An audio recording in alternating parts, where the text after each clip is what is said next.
നമസ്കാരം, കൊട്ടാരക്കര മീഡിയയിലേക്ക് സ്വാഗതം. ഉപയോക്താക്കൾക്ക് അവരുടെ ആധാർ വിവരങ്ങൾ ഡിജിറ്റലായി പരിശോധിക്കാനും പങ്കിടാനും അനുവദിക്കുന്ന ആധാർ ആപ്പ് പുറത്തിറക്കി കേന്ദ്ര സർക്കാർ. ഈ ആപ്പിൽ രജിസ്റ്റർ ചെയ്യുന്നതോടെ ആധാർ കാർഡോ അതിന്റെ പകർപ്പോ കയ്യിൽ കൊണ്ടു നടക്കേണ്ടതിന്റെ ആവശ്യകതയില്ലാതാകും. രാജ്യത്താകമാനം സുപ്രധാനമായ പല കാര്യങ്ങൾക്കും ആവശ്യമായ ഔദ്യോഗിക രേഖയായി ആധാർ കാർഡ് മാറിയിരിക്കുകയാണ്.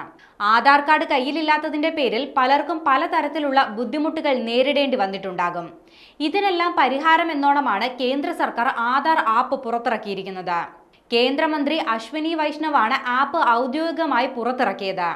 ഡിജിറ്റൽ നവീകരണത്തിന്റെ പ്രാധാന്യത്തോടൊപ്പം ആധാർ പരിശോധന എളുപ്പത്തിലും വേഗത്തിലും പൂർത്തിയാക്കാനും കൂടുതൽ സുരക്ഷിതമാക്കാനുമുള്ള ഒരു നീക്കമെന്നാണ് ഈ ആപ്പിനെ കുറിച്ച് മന്ത്രി വിശേഷിപ്പിച്ചത്. മൊബൈൽ ആപ്പിൽ ഫേസ് ID ഓതന്റിക്കേഷനോടെ ആധാർ ആപ്പിൽ രജിസ്റ്റർ ചെയ്യാം. ഫിസിക്കൽ കാർഡോ കോപ്പികളോ ഇതിനായി ആവശ്യമില്ലെന്നും എക്സിൽ പങ്കുവച്ച വീഡിയോയിൽ അശ്വിനി വൈഷ്ണവ് പറയുന്നുണ്ട്. സുരക്ഷിതമായ ഡിജിറ്റൽ മാർഗങ്ങളിലൂടെ ഒറ്റ ക്ലിക്കിൽ ആവശ്യമായ വിവരങ്ങൾ മാത്രം പങ്കിടാൻ ഈ ആപ്പ് സൗകര്യമൊരുക്കും. സ്വകാര്യ വിവരങ്ങൾക്ക് മേൽ ഉപയോക്താക്കൾക്ക് പൂർണ്ണ നിയന്ത്രണം ഉണ്ടായിരിക്കുമെന്നും അദ്ദേഹം വ്യക്തമാക്കി. ആപ്പിലെ ഫേസ് ID ഓതന്റിക്കേഷൻ കൂടുതൽ സ്വകാര്യതയും സുരക്ഷയും ഉറപ്പു നൽകുന്നതാണ്. UPI പേയ്മെന്റ് പോലെ ലളിതമായ ഒരു QR കോഡ് സ്കാൻ ചെയ്ത് ആധാർ പരിശോധന നടത്താനാകും.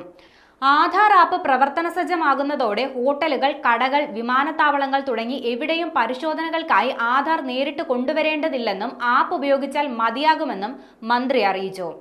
നിലവിൽ ബീറ്റ പരിശോധനയുടെ ഘട്ടത്തിലാണ് പുതിയ ആധാർ ആപ്പ്.